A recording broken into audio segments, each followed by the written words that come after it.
Kami, Prabowo Hatta, meminta kepada seluruh rakyat Indonesia yang telah memilih kami agar tetap bersabar untuk menunggu datangnya kebenaran dan keadilan sejati dari Mahkamah Konstitusi. Demi Allah, saya bersumpah. Kita nggak apa, buktinya kita lampirkan. Jadi jangan menyusul. makanya, jadi Ya. gini, jangan cerita yang tidak jelas. Dia jawab saya juga bertanya juga pelan-pelan. Untuk hal ini saya tidak bisa menjelaskan karena itu yang dilaporkan adalah Panwas, sehingga yang bisa berjawab ini adalah Panwas, bukan saya itu.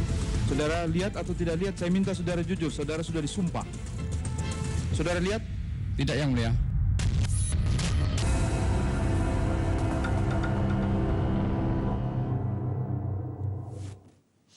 Selamat malam saudara, proses panjang sidang perselisihan hasil pemilihan umum akan tiba di penghujung babak. 3 hari lagi keputusan Mahkamah Konstitusi akan menentukan siapa presiden terpilih. Saksi dan bukti, saat ini 2 hal itu yang menjadi pertimbangan Majelis Hakim Konstitusi. Namun, kredibilitas saksi dan keabsahan bukti yang diajukan masih perlu diberi tanda tanya. Akankah MK mengabulkan permohonan Prabowo Subianto Hatta Rajasa yang meminta pemungutan suara ulang? Jika MK menolak, akankah pertarungan ini berakhir di sini? Saya Tasya Lutmila, inilah Satu Meja episode menanti Presiden ke-7.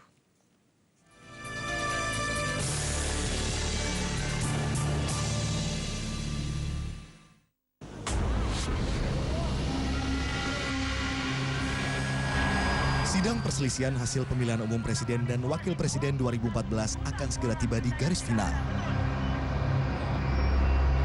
Setelah melalui proses sidang yang panjang, Mahkamah Konstitusi akan mengumumkan putusan atas perkara sengketa Pilpres. 2014 dibuka dan nyatakan terbuka untuk Perjalanan gugatan perselisihan hasil Pilpres ke Mahkamah Konstitusi telah melewati beberapa tahap. Seandainya pun tidak bisa diterima di sidang ini, harus kita beri pembelajaran kepada bangsa Indonesia. Pada 6 Agustus silam, Mahkamah Konstitusi telah menggelar sidang pembukaan. Dan dilanjutkan tanggal 8 Agustus dengan agenda penyampaian bukti tertulis oleh pemohon. Agenda berikutnya adalah pemeriksaan saksi dari pemohon Prabowo Subianto Hatta Rajasa dan pihak termohon Komisi Pemilihan Umum. Sedangkan sidang ketiga digelar pada tanggal 11 Agustus dengan agenda mendengarkan keterangan saksi dan pembuktian. Saya tanya sekarang, Anda lihat di 300 meter itu kan nggak jauh. Ada kegiatan nggak tahu? Saya tidak mau bicara itu, saya di ya kampung saja, sudah. di kampung saya Pak. Iya, saya juga bisa kacau ini kalau saya terus. Iya, sama, saya juga kacau Pak. Itu perkataannya sebagai orang di dalam partai. Tetapi sebagai penyelenggara saya di tingkat provinsi yang saya monitoring dan mendapatkan data itu dilaksanakan. Jadi kalau Persidia begitu, itu Persidia. Tapi saya menyatakan bahwa Persidia adalah versi yang salah. Pada sidang yang digelar tanggal 18 Agustus 2014, Majelis Hakim Konstitusi telah mengesahkan alat bukti yang diajukan oleh pemohon, termohon, dan pihak terkait.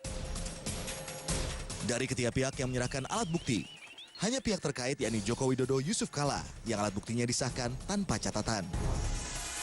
Sedangkan alat bukti yang diajukan oleh pihak pemohon Prabowo Subianto Hatta Rajasa, Majelis Hakim Konstitusi memberikan catatan bahwa tidak adanya bukti fisik yang diserahkan untuk memperkuat dalil dalam berkas perkara. secara sistematika permohonan sudah sesuai dengan sistematika yang ditentukan dalam hukum acara di Mahkamah Konstitusi tentang pengajuan permohonan. Yang perlu saudara perbaiki, disempurnakan. Ada yang tidak sinkronisasi antara petitum dan posita. 3 hari lagi, pada tanggal 21 Agustus 2014, Mahkamah Konstitusi akan memberikan putusan atas gugatan perselisihan hasil pemilu presiden dan wakil presiden. Semua saksi menjadi perhatian. Setiap bukti menjadi pertimbangan. Disinilah kredibilitas Mahkamah Konstitusi akan diuji. Sebagai lembaga konstitusi atau hanya lembaga kalkulator. Saat ini masyarakat Indonesia hanya bisa menunggu sambil menerka-nerka hasil keputusan MK. Yang pasti, keputusan MK akan jadi keputusan final dari serangkaian gonjang-ganjing Pilpres 2014. Sekali lagi pengucapan vonis dilakukan pada hari Kamis tanggal 21 Agustus 2014 pukul Apapun keputusannya, harapan rakyat Indonesia bisa menerima dengan besar hati adalah sebuah keharusan.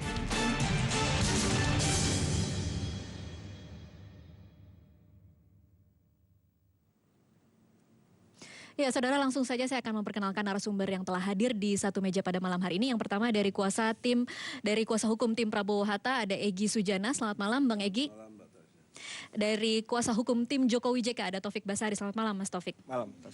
Ada pakar hukum tata negara yang juga mantan hakim Mahkamah Konstitusi, Profesor A.S. Natabaya. Selamat malam, Prof. Malam. Dan juga pengamat politik yang juga Direktur Eksekutif Poltreking, Hanta Yuda. Selamat malam, Mas Hanta. Oke, saya akan bertanya ke dua kubu yang saat ini sedang bersidang di MK mengenai apa kira-kira yang akan menjadi keputusan Hakim Konstitusi pada 3 hari lagi. Bang Egy mungkin. Ya kalau maksudnya harapannya ya. Harapan, kira-kira hakim akan mengabulkan tidak permohonan dari tim Prabowo?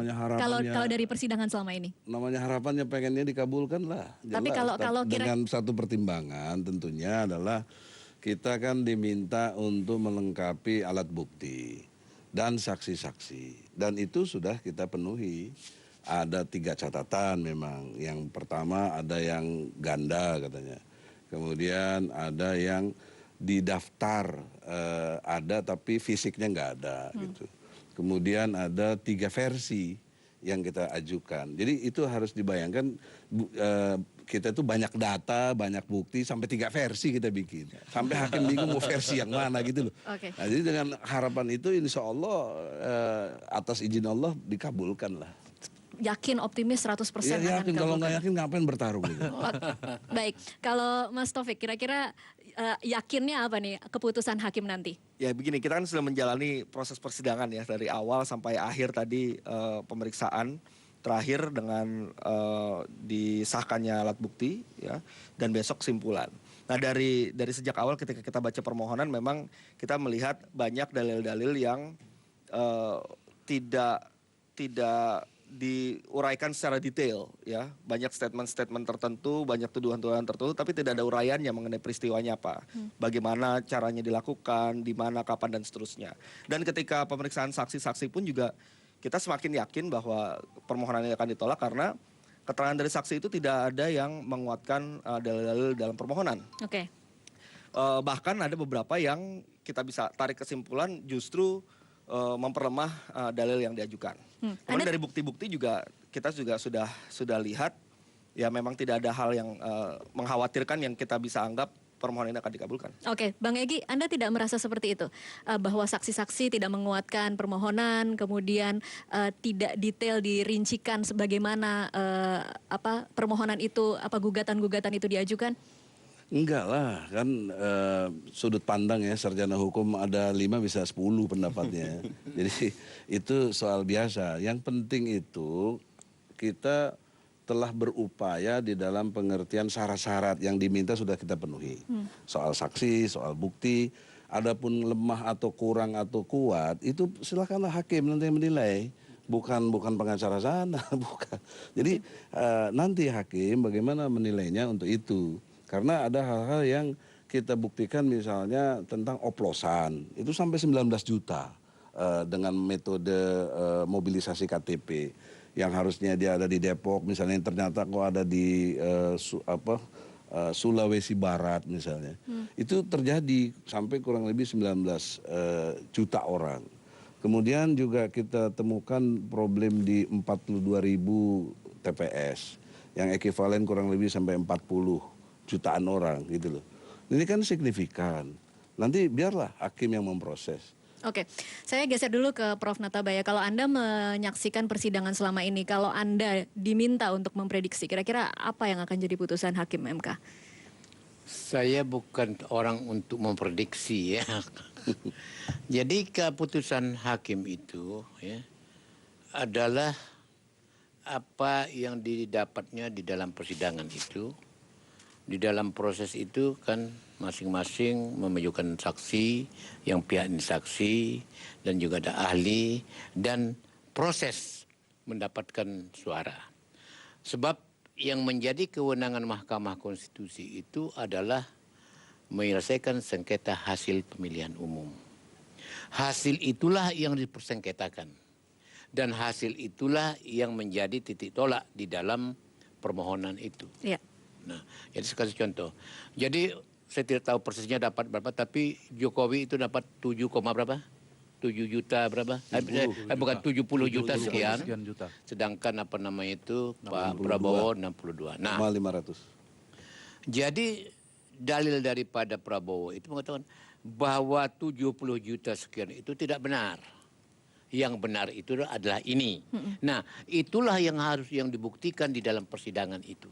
Selama ini Anda melihatnya proses pembuktian itu sampai tidak, Prof? Saya tidak melihat, maksudnya sampai? Terbukti tidak? Itu saya tidak mengatakan itu. Itu adalah kewenangan hakim untuk menentukannya itu. Terbukti atau tidak.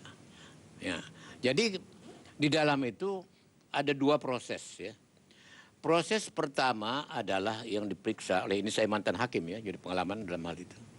Di dalam memeriksa mengenai pemilihan umum itu baik pemilihan presiden maupun wakil presiden, pileg dan pilkada yang masuk rezim ya, pemilihan umum, itu dimulai adalah pertama kali itu dimulai di TPS. Ya. TPS itu yang mulai. Suara itu didapat TPS daripada pemilih. Dari tiap TPS itu dikumpulkan, diperiksa dan masing-masing biasanya ada saksi. Ada protes, maka di situ ada Panwaslu. Maka akan diselesaikan. Dari situ naik lagi ke kelurahan.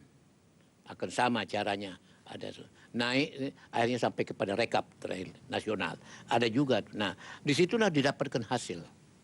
Nah, maka di dalam sidang itu sebetulnya apakah di dalam proses ini ada sesuatu yang keliru sehingga menimbulkan kekeliruan di dalam angka tadi. Nah, ini bersama. Nah, kemudian berkembang, setelah adanya pemilihan umum pilkada di Jawa Timur, itu dikenalkan satu cara apa yang mempengaruhi hasil itu.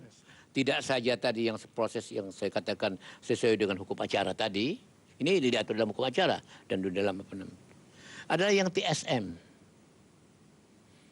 Pada waktu itu antara Jarwo dan Hapipah. Oke. Soekarwo. Soekarwo. Pak Karwo dengan Hapipah.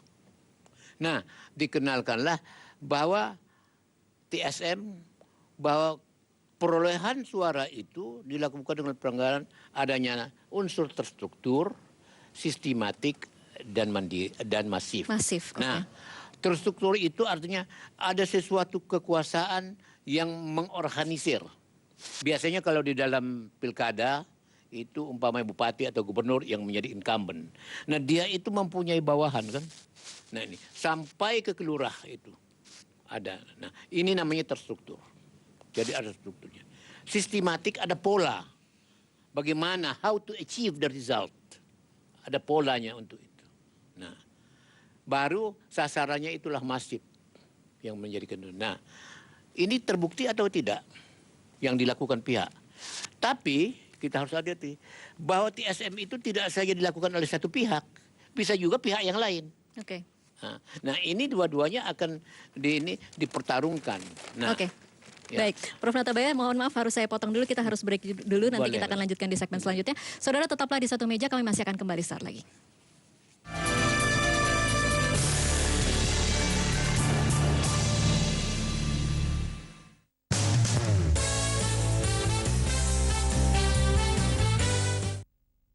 Namaku Ivan. Aku menjelajahi ibu kota Tari Samba dengan all new EcoSport demi profile picture baru di sosial media. I was more than just a coward, I was handsome too. I felt nothing when your flood came down. Holding fires that made me wonder if the lights were wrong. With my hands that never touched no ground. Where your talent is Dimanapun kamu berada, jelajahi dunia dengan all new EcoSport. Pelembut antibakterial saja tidak cukup. Pakai softener So-Clean antibakterial. Satu-satunya yang teruji dermatologi, kulit bebas iritasi. Softening agent lebih banyak, mikrokapsul harum tahan lama. Softener So-Clean antibakterial. Satu-satunya yang teruji dermatologi, dijamin. Ini dia yang istimewa untuk Anda penggila bola.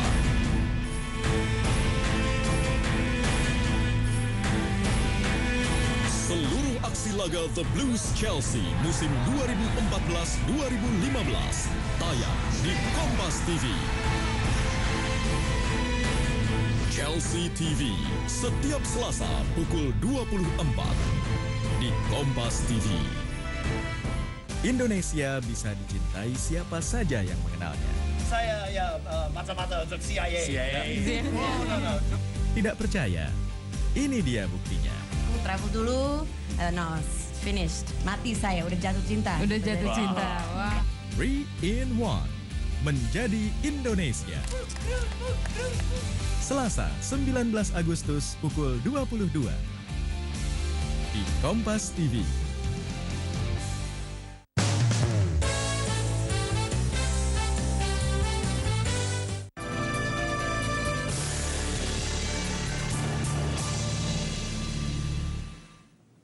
Saudara, Anda masih menyaksikan Satu Meja. Saya ke Mas Taufik lagi nih untuk membahas beberapa poin besar yang menjadi perdebatan selama persidangan kemarin. Di antaranya ada DPKTB, kemudian ada pembukaan kotak suara yang kemudian dinilai menyalahi aturan, dan juga noken. Mungkin kita mulai dari DPKTB. Ada yang mengatakan bahwa DPKTB itu landasan hukumnya hanya berlaku di 2009. Argumentasi Anda?